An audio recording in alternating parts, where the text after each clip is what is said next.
Hello everyone, this is Ink, and today we're going to do another problem under the nodal analysis method. And this problem, we're going to find ix, which is in the leftmost branch. Because we're going to use node method, we want to choose the node that connects the most component, in this case, node V. We're going to apply KCL at that node. We won't find, let's call that I3, I2, and let's call this IX.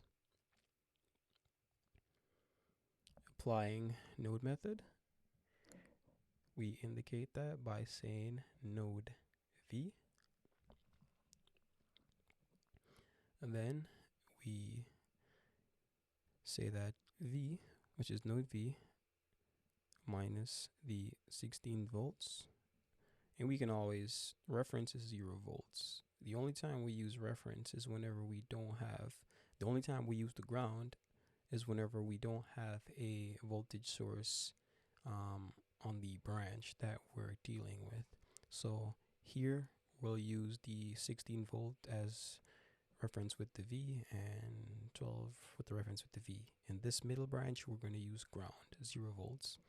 So in this case, V minus 16 all over the 2 ohms resistor plus V, as you said, in reference with the ground, 0 volts all over the 3 ohms resistor plus V. This time we have the 12 volt source on the right side of the circuit, minus 12 volts all over 4 plus 2 ohms, that's 6 ohms, equals 0.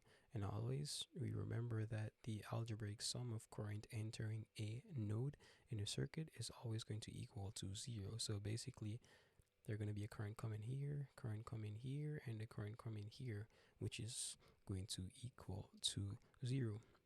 We simplify this by factoring out V.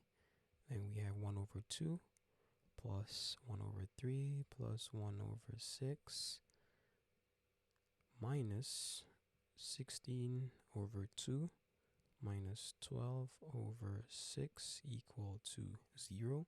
Simplifying the expression in the parentheses, we get V and times 1.